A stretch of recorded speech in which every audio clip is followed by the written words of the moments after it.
Come in. I'm E.G. Marshall. Welcome. Doubly welcome this special eve, of course.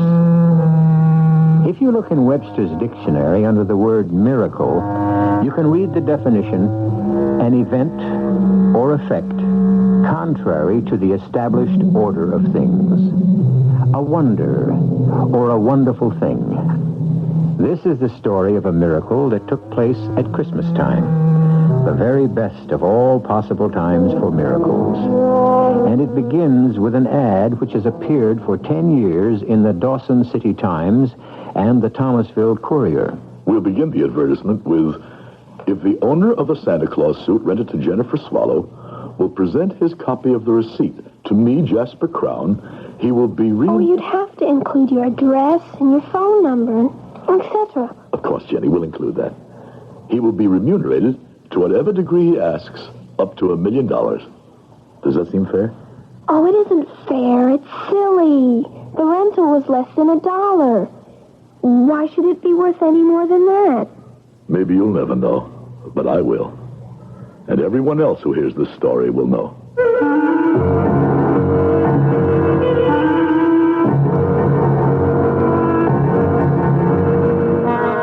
Our mystery drama, A Very Private Miracle, was written especially for the Mystery Theater by Ian Martin and stars Howard Da Silva. It is sponsored in part by Sign-Off, the sinus medicines. I'll be back shortly with Act One.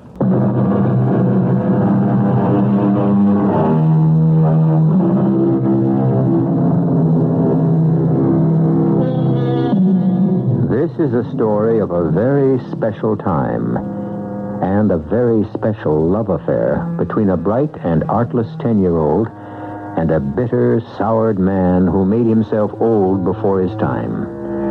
But however it ends, it begins with hate. What was that, Arthur? A rock through the window. That's an ugly mob outside. Yeah, no goods, inadequates, ingrates. Because you've taken their livelihood away from them. My livelihood as well. I can't go on losing money with the mill.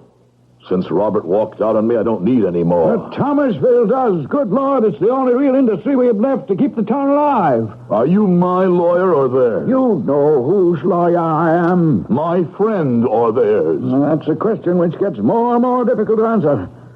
Jasper, it's Christmas. And Robert had good ideas for the mill. I don't want to hear any more about the mill or about Robert, my son, or my daughter. Most of all, I don't want to hear about Christmas. That cheap, tawdry, pagan celebration. There, at last. The riot squad. They'll break up that no-good rabble. That's my Christmas present to them.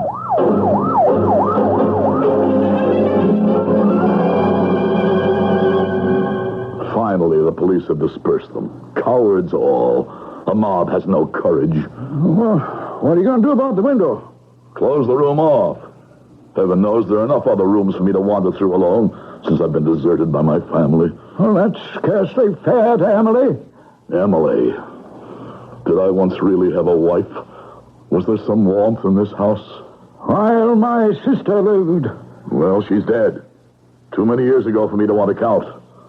There's no one left but my housekeeper and me. At least Mrs. Murchison hasn't deserted me, as you want to. Go then, Arthur, go. It's safe now. The papers are all signed. I won't execute these till after the holiday. The day after Christmas. The day after Christmas is Sunday, so I can't do anything till Monday. Very well, but the execution is signed, sealed, and delivered. When I sell the mill, I'll be not a millionaire, but a multi-millionaire. Or do you mean that crowd of hicks the police just chased away? You think I'm frightened of them? Oh, I didn't mean physically, and I didn't mean concerned either. I mean terrified for your immortal soul. Oh, don't trouble. I'll let myself out. Oh, Mrs. Murchison, if I don't see you again before the great day, Merry Christmas. And a Merry Christmas to you, Mr. Daly.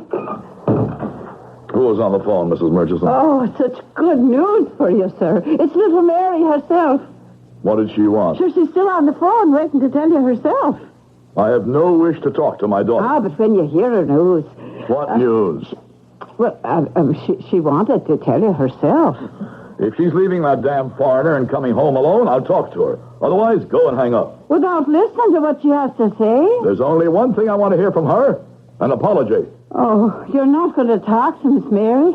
No. I wanted to save the news for her to give you. Oh, but now, sure, I have to say it myself. It's a baby she's going to have. She wanted you to know you're going to be a grandfather. No, some penniless foreigner. No, thank you. You can tell Mrs. Blumenthal it won't work. She still is completely cut out of my will as her brother. When you hang up the phone, you can bring me a cup of tea. I'll be in the library. Oh, the good Lord favor me and put the words in my mouth. Mary, sweetheart, forgive me for being gone this long. Well, that's all right, Murch, honey. Is Dad there? Well, my Vernon, to tell you the truth, he's after having a little bit of a lie down, and, Well, it's all right. I know what he's lying down on. Any reconciliation with me. I thought maybe the time of year and the baby. Did you tell him about the baby? well, I didn't want to. I wanted it to be your surprise, but, Okay. Forget it. I get the whole picture. Maybe I knew before I tried again. Now I know it's hopeless. Merry Christmas to you, Murch, love, anyway. And a Happy New Year. Oh, Mary, my darling. Oh, what's the use? How long can you fight? If he just wasn't so stubborn. If only Mr. Crown could forget himself and accept someone else into his heart. Come in. It's your tea, Mr. Crown? No, thanks. Just put it on the table. Yes, sir. Well, was there something else? Yes, Mr. Crown. This next Christmas would be my 25th that I've served your family. Oh, in heaven's name, spare me the Christmas spirit. It's choking me. Well, it's choking some of the rest of us, too, Mr. Crown. Everyone has a limit. You're not alone in that. I've just been talking to Mary, and I've lived through a long, difficult time in your family. I'm giving my notice. Before dinner? I honestly don't care if you ever eat again, or live. I just have time to catch the next bus.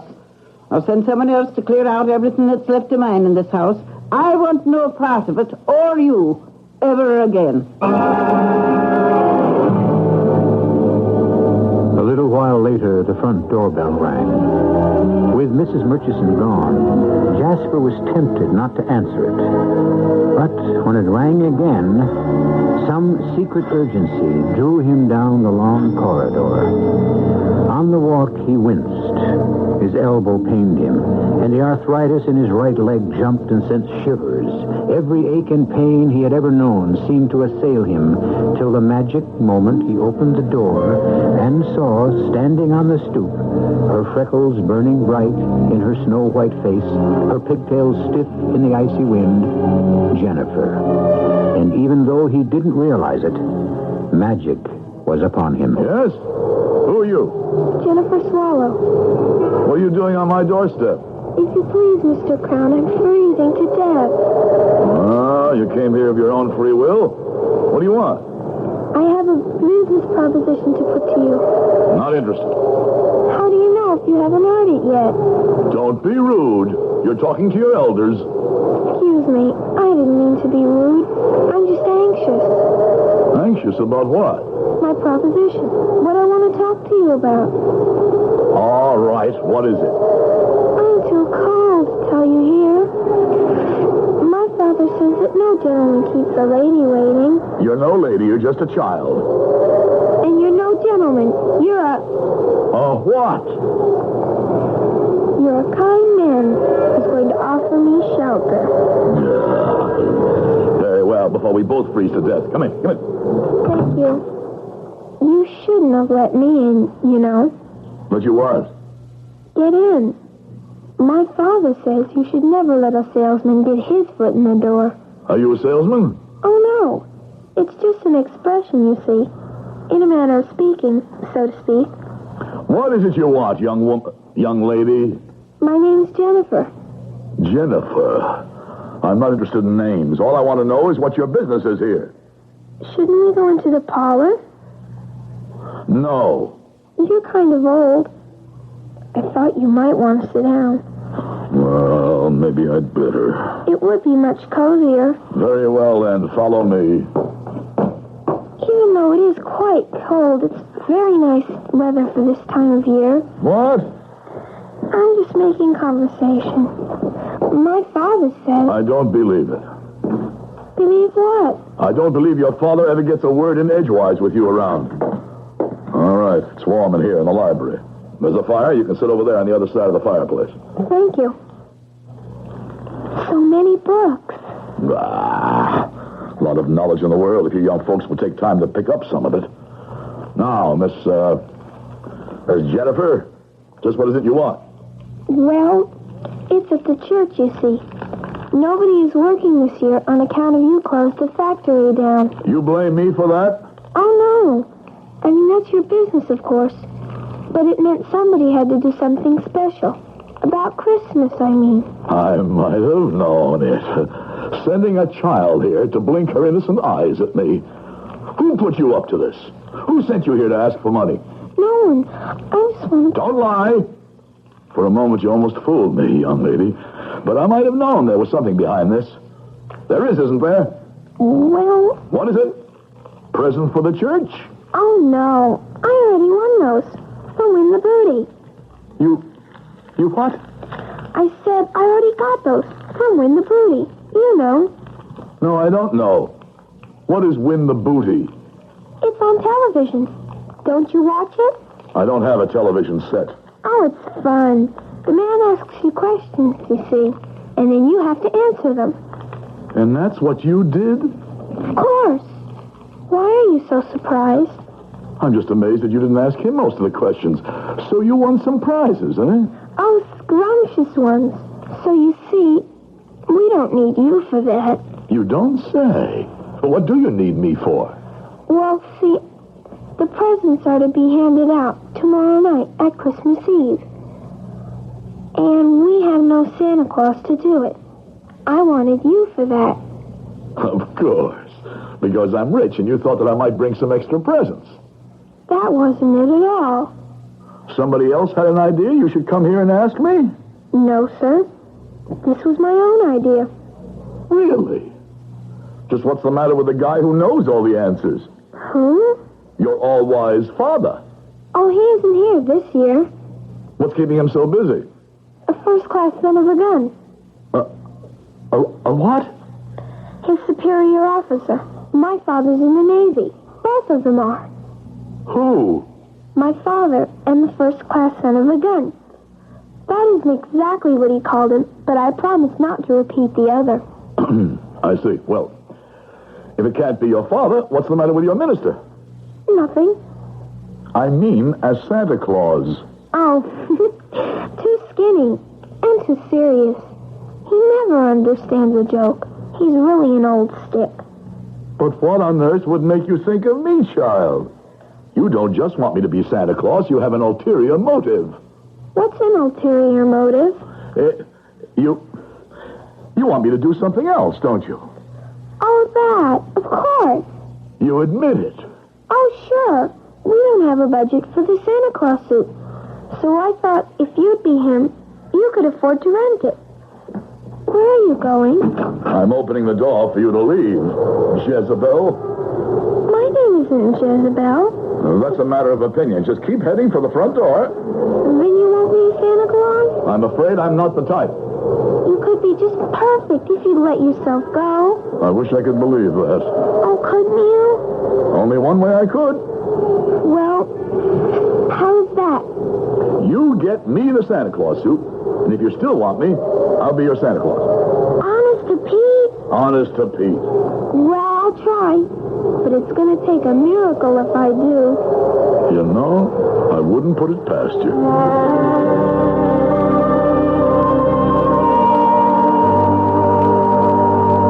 Jasper Crown remained with his hand on the door. One part of him congratulating himself for having resisted that elfin charm.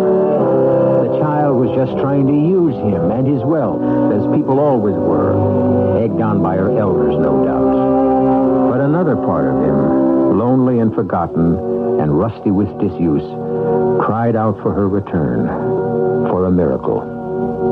I'll return shortly with Act Two.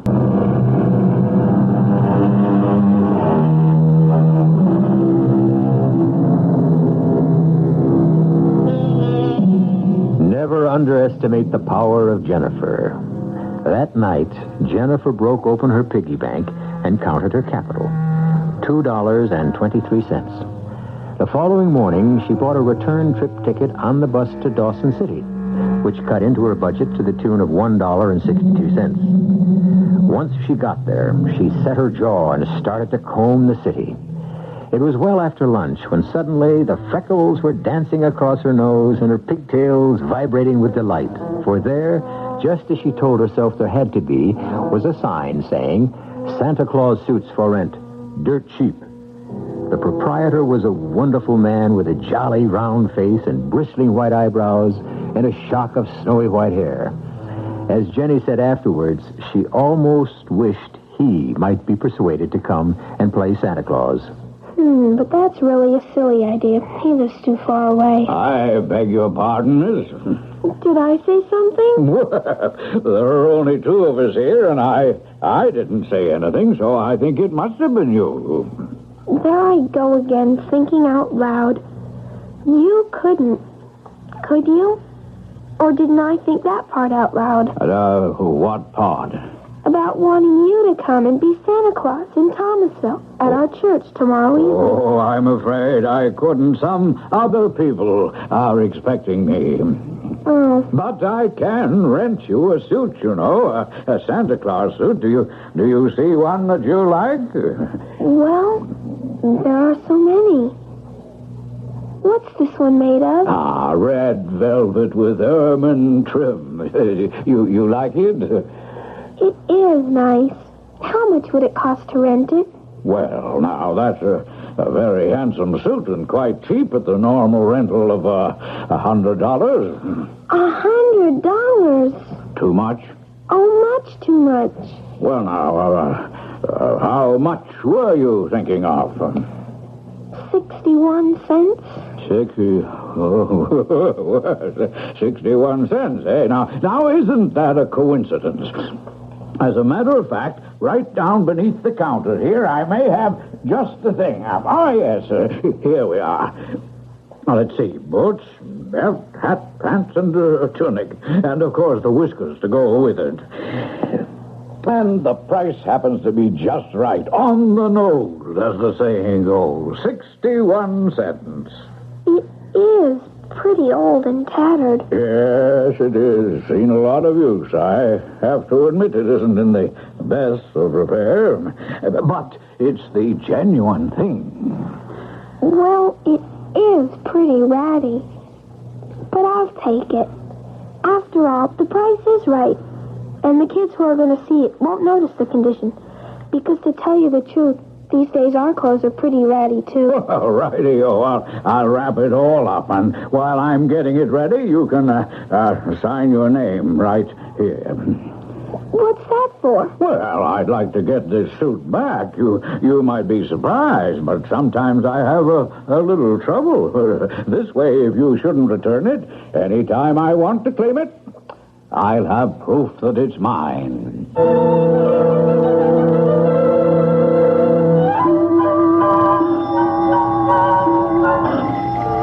Oh, now why doesn't Mrs. Murchison answer that bell? Oh, of course I forgot. She's gone. Oh, rotten tarnation. I'll have to answer it myself, I suppose. I'm coming, damn it, I'm coming. Oh. Well, you don't have to pull it out of its socket. If you please, it's so cold, I'm freezing. Oh, it's you again, is it? Well, what is it this time? Look, I got it. Got what? The Santa Claus suit. I thought you'd be happy. Why should I be happy? Because you said. You promised. You're not going to welch out. Aren't you even going to invite me in? So you tricked me into a promise I should never have given. I didn't either trick you. Oh, no? Well, we'll see. Well, what are you standing out there for, child? Want us both to freeze to death in this drafty hall? Go on to the living room. I've had the window fixed. Yes, sir, Mr. Crown. Well, in you go. There's a fire here, and it's warmer. It certainly is that. Thank you. So you got the suit, huh? Yes, sir. How? That's my business. Didn't take you long to maneuver it once you found out I wouldn't fork out for it, huh? That's right, Mr. Crown. Well, sit down. Thank you. Is that all? Excuse me? I mean, can't catch your tongue, huh? You certainly had enough to say yesterday. Why so silent now? I'm disappointed. Why? Because you're not happy, too. About the suit, I mean. Why should I be? I don't know, Mr. Crown. But I was just sure you would be.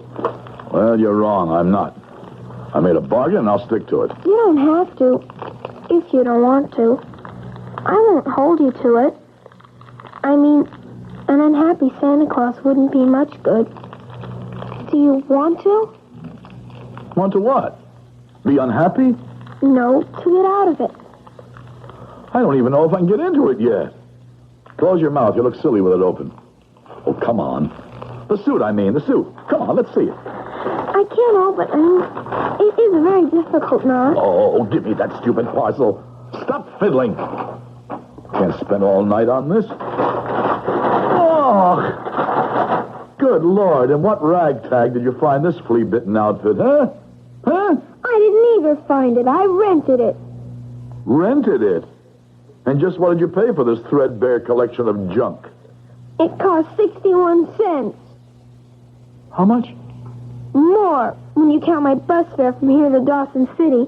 $1.62 plus 61 cents. $2.23. My whole capital. And just where did you get $2.23? It was my tree money for Christmas, but I'd rather have a Santa Claus than a tree. So I broke my piggy bank, and I hate you. Oh, stop it. Oh, stop it. All right, I'll be your Santa Claus. Oh, I'll even try the suit on now if you like. Oh, if you still want me, that is. I'll be a pretty gruff Santa Claus, but... Oh, shall I try the damn thing on? Yes, please. After all, I spent the money. And something is better than nothing, isn't it? Honesty, Jasper. The startling white honesty of a child. It's what you've been looking for, grasping for. Something to believe in again. And yet, too late. Too late. You're so conscious of the age in your body, the bile in your gut, your loneliness, that rheumatic elbow, that gnawing peptic ulcer, the tight place around your heart. Or is what you fear most, your mean and tiny soul. And while Jasper thought these private thoughts, he was slowly putting on the Santa Claus suit, shaking his head at each tattered garment and worn accessory that went with it. But as he put each piece on, watching through Jenny's eyes, each separate piece seemed to shine suddenly as luxuriously rich and sumptuous as the velvet and ermine suit she had first seen. And the whiskers were pure white and thick and curly, and the boots were like the most expensive Moroccan leather. But the biggest miracle of all was in Jasper. Gone was the constriction from the heart. The nagging ache was no longer dragging at his stomach. The rheumatic arm was loose as a whip, and a magic sponge had wiped the lines from his face and the meanness from his heart. Oh, super! Gloriosa! It fits! It fits! Like a glove. You look so different. I feel so different. Do I look like Santa Claus? Not look, you are. You are Santa. It's just perfect, only... Only what? Do you think you could, just a little, even smile? Not only could I smile, I even think I could laugh again. Oh, try, Mr. Crown, try. You could call me Jasper, Jennifer. And you can call me Jenny, Jasper. Hello, Jenny Jasper. Oh, Jasper, this is going to be a good Christmas. Oh, Jenny, this is going to be the best Christmas ever.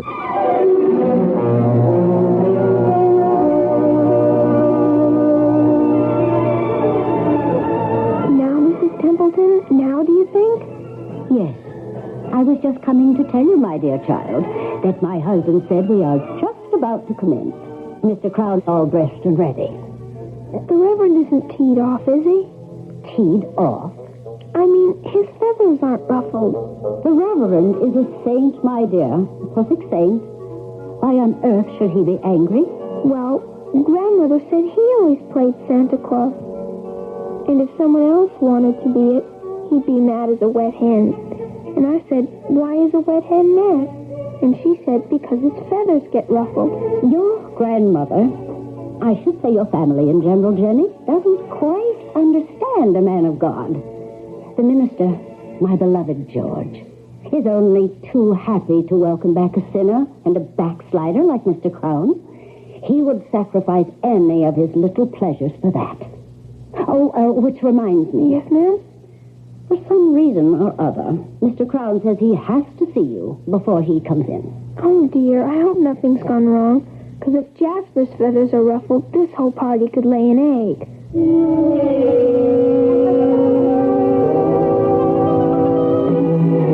thought we'd never get rid of that old stork. I told you he was an old stick.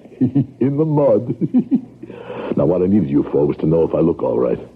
Come over to the chair. He has the wig all wrong, and the hat not down over your nose, not sort of jaunty to one side. And he didn't put the rouge on your cheeks, like this. Oh, and now you really look like something. Oh, Jasper, you look just beautiful. And so do you, Jenny. Oh, I don't matter. You're the star of this show. Now you go out there and twinkle. Watch my stardust. Just call me Jasper, Jenny, and everything's all right. And you just call me Jenny Jasper, and I know it's going to be. Here he comes, everybody, all the way from the North Pole. Merry Christmas, everyone. Merry Christmas.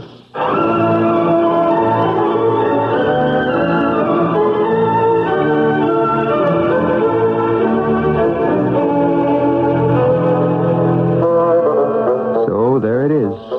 We have all been witness to the regeneration of Jasper Crown. A child's drive and belief has brought him back to the precious gift of present youth and laughter. But is it a true conversion or only a momentary aberration? Is the magic of this moment in the Christmas legend, in the suit and in Jenny? What happens if he loses either or both? I'll be back shortly with Act 3.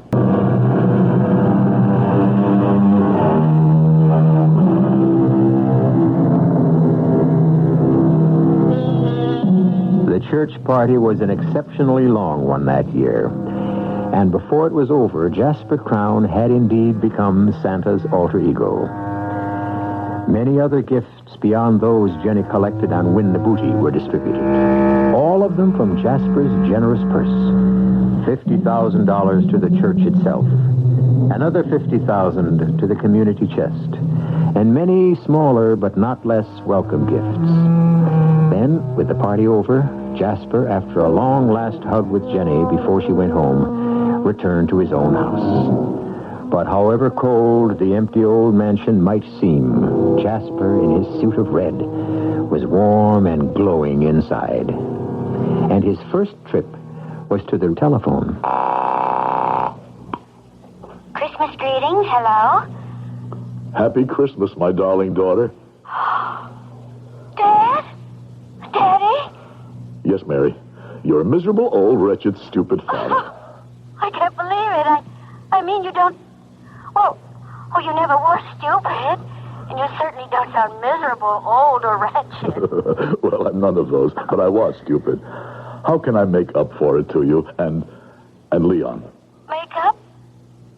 Oh, Daddy, I wish you could be with us for Christmas. It's a little late for that, but I have another idea. I want to buy plane tickets for you and Leon to come visit me and ring in the new year with me. Oh, Daddy. A real good new year. I just called Robert, and he and his wife are coming home with the children.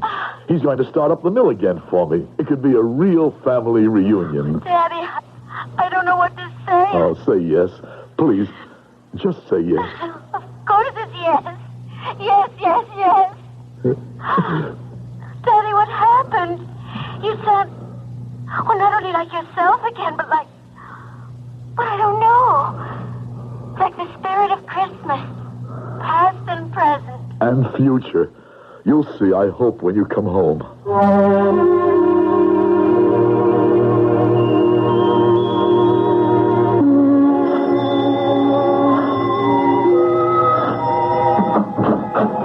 Mrs. Murchison, come in. God and his angels be with me.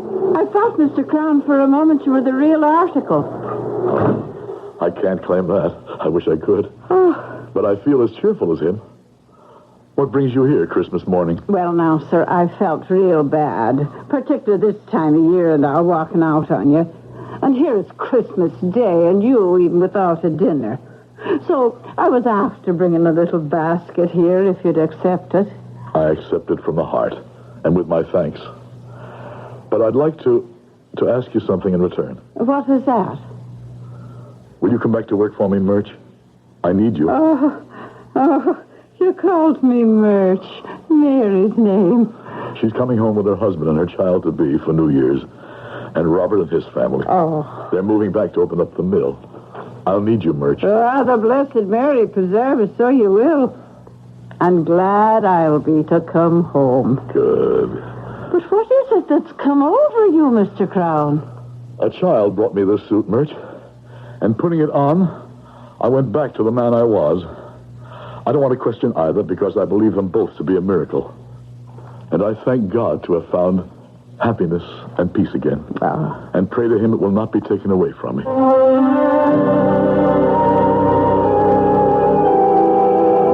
But every silver lining has a cloud, every sky a rift.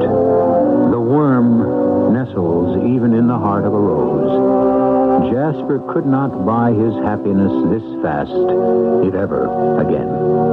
As she has been his angel, Jenny now becomes his nemesis. Good morning, Jenny. Good morning, Jasper. I didn't expect... Me to answer the door? Well, I saw you coming up the walk. I didn't mean that. I meant I didn't expect to see... I hate to say it, but I've come for the Santa Claus suit. No. What do you want it for? You'll have to take it off now, Jasper. Why?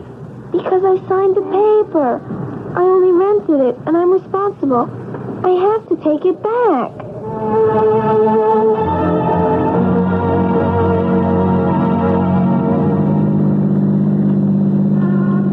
It's funny to see you out of the Santa Claus suit again, Jasper. Oh, Jenny, I feel naked.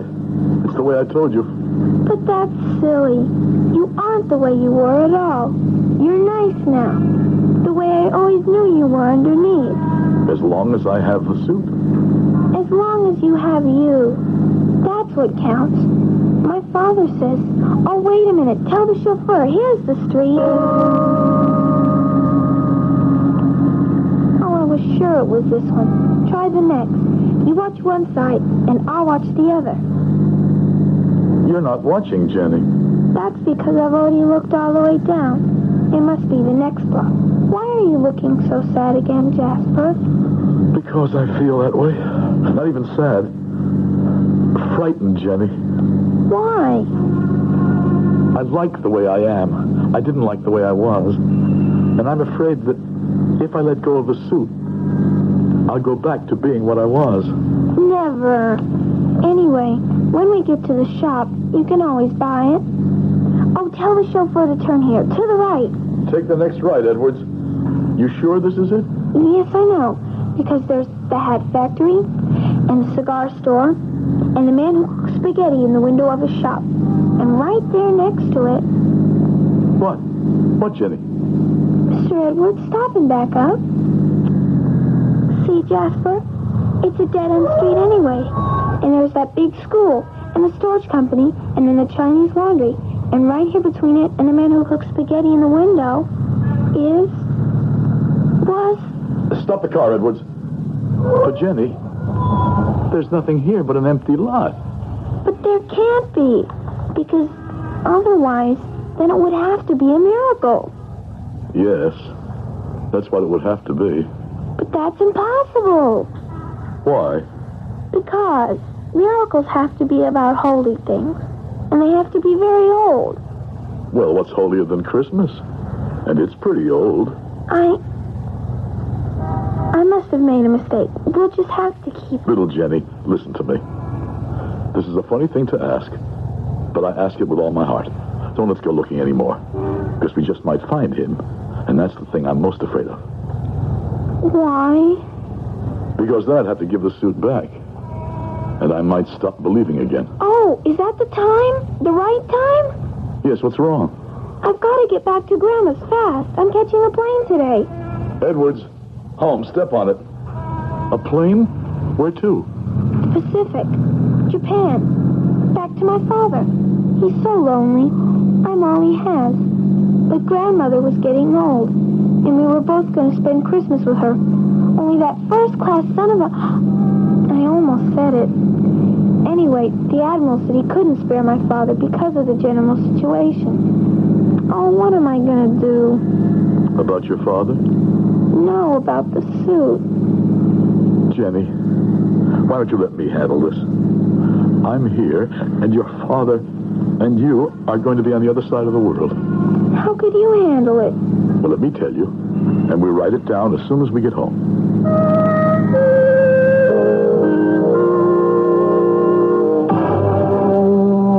Now, here's the advertisement, Jenny. I'll read it. If the owner of the Santa Claus suit rented to Jennifer Swallow will present his copy of the receipt to me, Jasper Crown, my address, phone number, and so on, he will be remunerated to whatever degree he deems fair and equitable, up to, but not to exceed, the sum of $1 million. This ad will appear daily till the first of the new year, and for the month of December of each succeeding year until the decease of the aforementioned Jasper Crown. Okay? But Jasper, $1 million for that cruddy old suit? I told you, it's worth that to me. Do you have to go, Jenny? You shouldn't have to ask. You know how fathers feel about daughters. Now I do. Your own daughter is coming back to be with you. And your son, too. You'll never miss me.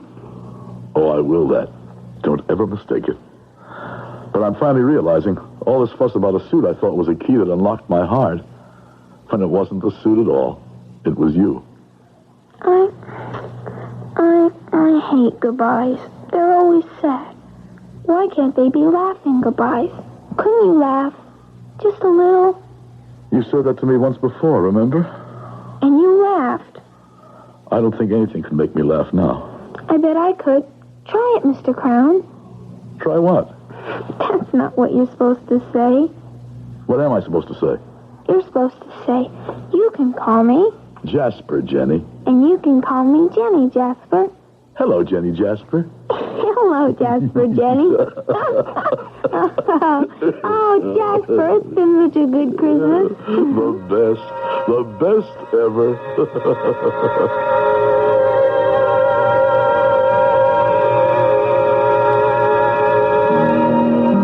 Jenny left, as she had to, and Jasper placed the ad in the paper. For 10 years, it appeared every December as Jasper lived out a full and happy life. His family, grandchildren, and his mill workers filling every Christmas for him. Until early this December, when he died, peacefully and quietly in his sleep, grateful and joyful to go join his beloved wife.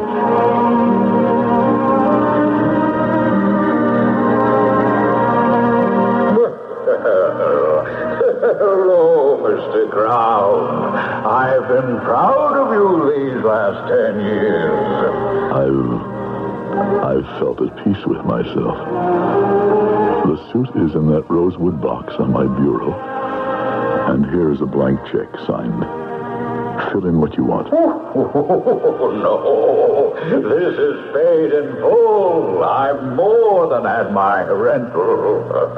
But I will take the suit back because it is Christmas again. And who knows? It may be very useful to someone else, eh? Now, excuse me, it's a busy season for me. Now, Dasher, now, Dancer, now, Prancer and Vixen. Did you hear him, Jasper? I did. It's been most of it. Such a good life. And the best of it, you made. But I'm tired, Jenny. So tired. Say goodnight to me. Good night, Jasper. I wish I could wish you Merry Christmas. No, that's my little gift to you. Have as many and more as you brought me. I love you, Jasper. That's what Christmas is all about. Good night, my extra special Santa.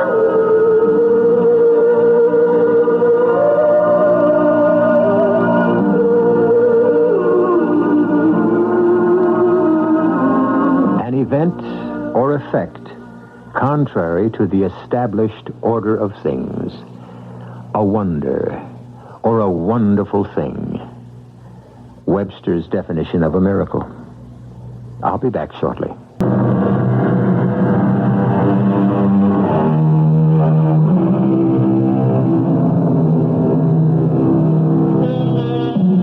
For this special night of the year, there remains nothing to say in closing but God rest you, merry gentlemen and ladies, and a merry, merry Christmas to all.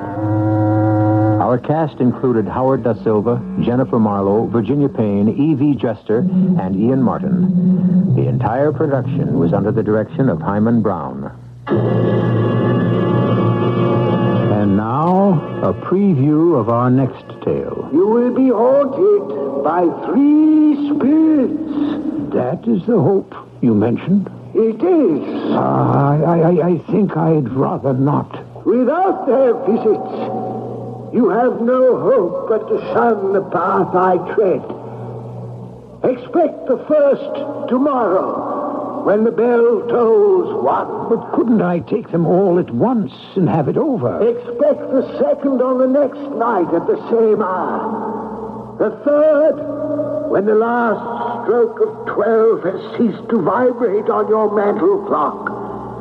And for your own sake, remember what has passed between us. Passed between us. Jacob, do not leave me yet. This is E.G. Marshall inviting you to return to our Mystery Theater for another adventure in the macabre. Until next time, pleasant dreams.